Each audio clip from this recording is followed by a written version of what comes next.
embolden these terrorists. That is why they are not afraid of anybody. And as it stands now, it appears Nigeria does not have any leader because nobody is doing anything to secure the lives of the people in Plateau State. It will even shock you that these terrorists have given another warning that they are coming for a second round of the attack. Just listen to this. While I was driving down from Jos to this place, I received a call. A letter was sent to my own village where the terrorists that the attackers are going to invade on the 29th of this December. And I want to assure you. Wait a minute. Yes. A letter about an impending invasion. All was of the sent attacks to your community. Yes. All the attacks were orchestrated. There was a letter to that effect that was dropped by an anonymous person intimating the residents of Mangu local government, to be precise, that you will be attacked. And when that does happen, for instance, in this case, does anyone report to the police or the authorities? They received about 37 distress calls. That is Operation Safe Haven or the Joint Task Force. About 37 distress calls, yet nothing was done. But in those communities, we also understand that there are some Fulanis who also live in those communities. They were also caught in that attack. Well, I want to assure you that that is a narrative that cannot be substantiated, because all the casualties that we're talking about are in communities inhabited by Christians. And the security forces know the attackers. They even know their hideout. For the past 2 decades, they know where they orchestrate all of these attacks, because that autonomous community called Mahanga, which is at the foot of the Bokos Hills, bordering Wamba in Nasarawa State to the south, is this autonomous community from where these attacks are orchestrated. Just the same way we have in the Mandara Hills, in Borno State.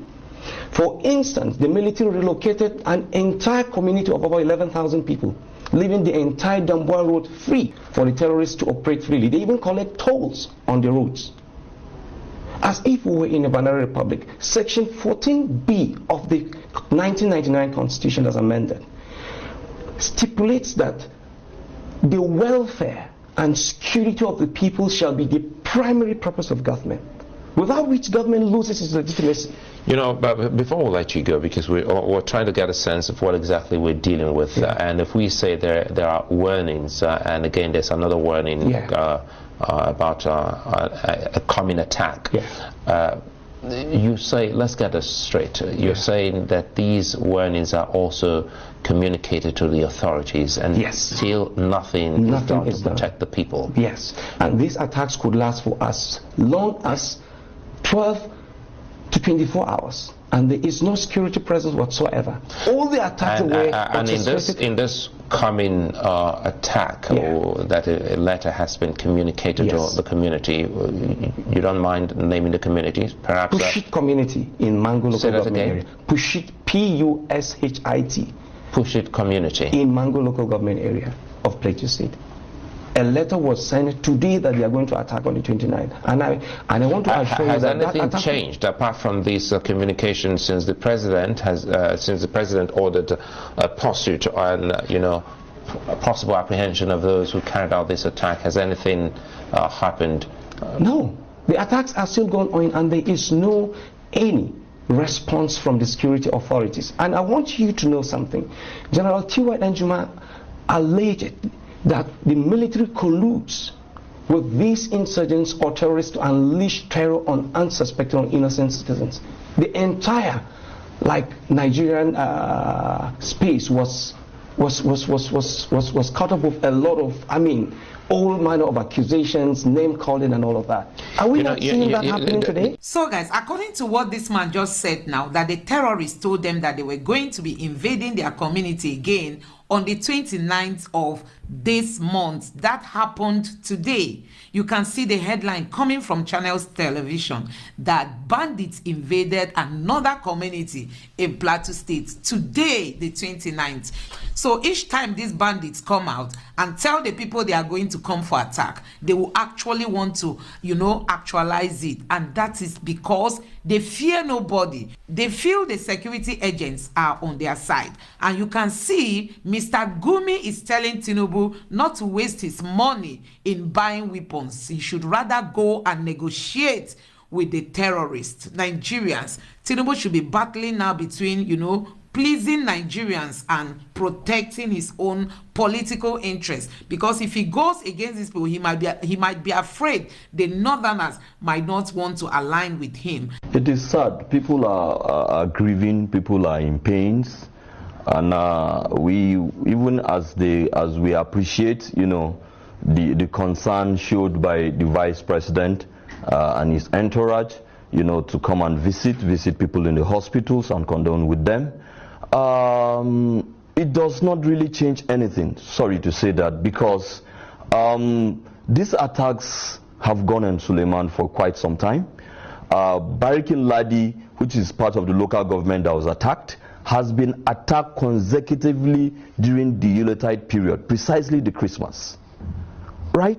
And if these attacks have been carried on at a seasonal period consecutively for 1, 2, 3 years, it is the expectation of the people that our security instruments would be proactive. Because I remember as a journalist sitting heading Reuters Northern Nigeria when Boko Haram was very hot, and also the insurgency, we could forecast and say, okay, this is Salah. Our reporters, our correspondents in Borno State, Yobe, Kaduna, and Plateau State be out there, be on the alert, something could happen.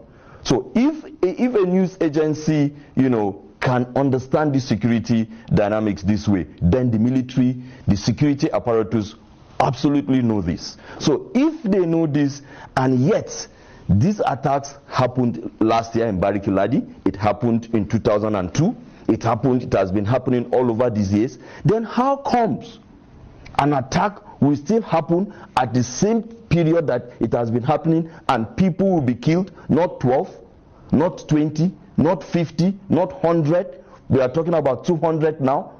So how do you expect the people to react? So I will tell you, Suleiman and Nigerians, that we are not particularly happy with what is going on. We are still in pains. Our questions are yet to be answered. Yes, we've had the assurance from the vice president, but what we really want to see now. So guys, there was this revelation that was dropped by Mr. Obadiah before he died. He's late now, but I think this is very, very important for every Nigerian to listen to what this man said. A very powerful revelation, which the security agents have not come out to renounce it or to say, oh, we are not part of this. Nigerians, listen to why this war is not going to be ending anytime soon. Just take a look at this. In fact, it is not only unable, it is unwilling, and we have good reason to feel that they are part and parcel of the killers. Let me make some revelations to you. That's a very big allegation, Dr. Obadiah. The government is part and parcel of the killers. Yes. That's big. Yes. Yeah. Okay. How would the government just say, oh, it is revenge killing and so on? Then you leave it there. Oh, because it is revenge killing and so on and so forth. The body language of the state government shows clearly that they have a hand in the killings. No doubt about it. Because, you see, General Abacha famously said that if an insurgency lasts for more than 2 days, the government knows. That is the reality and the truth. And let me make some revelations, because some of us also have our own intelligence networks. Okay. We have met with some of the bandits. We have met with some of their high commanders. 1 or 2 who have repented. They have sat down with us, not once, not twice. They told us that one of the northern governors is the commander of Boko Haram in Nigeria. Boko Haram and the bandits are one and the same thing. They have a sophisticated network. During this lockdown, their planes were moving up and down as though there was no lockdown. Moving ammunitions, moving logistics, moving money, and distributing them in different parts of the country. They're already in the south, in the rainforest of the south. They're everywhere. They told us that when they finish these rural killings, they will move to phase 2. The phase 2 is they will go into the urban cities, going from house to house, killing prominent people. I can tell you, this is the game plan. They want to start a civil war in Nigeria. Don't joke with what I'm saying. I have a PhD from Oxford University. I'm a central banker. We don't talk nonsense. So don't joke with what I'm telling you. I have this from the highest possible authority, higher authorities of some of the commanders of the killers and Boko Haram. You said northern governors, past or present, Dr. Obadiah? No, current. No, they said one of them is the commander of Boko Haram in Nigeria. One of them. And they are not looking for money. They have more than enough money. In fact, he told me they just came back from one of the Middle East countries in private jet, full of ammunition and dollars. So Nigerians, you have seen why this war is not going to end anytime soon, because we have powerful people involved. It's not just about the mere Fulani man you see parading his cow all over the places. No, there are powerful people behind these people. No doubt they will boldly write a letter to a community and inform them that they are coming for attack and that they are going to execute what they just said, you know. And another day they will still send another letter without any fear of the security agents, you know, coming after them. Nigeria, this is a big problem for us. But I want to insist that this is a new administration, and I'm hoping that it's going to be different. One of the comments that we got online was the fact that President Bola Ahmed Tinubu has not visited. He is the head of the family at this point. When your child dies, you go and condole with the family and bury your children properly, correct? Everywhere, across the world, if an incident like this occurs, the first person that you'll see out there is the president. Rufai, I know you did make that comment, and yes, I'd like to align with you because we want this not to be the same type of situation that we've been hearing for years. And also the fact that the governor of Plateau State, which I'll take as well, he did attend that jollificating visit, like you mentioned yesterday, with President Bola Ahmed Tinubu. He actually attended the party at the same time. It is not the right optics that we see here. I mean, that is the picture that was circulating, and he did come under fire. Let me take a DEC tweet before I come to you, Rufai.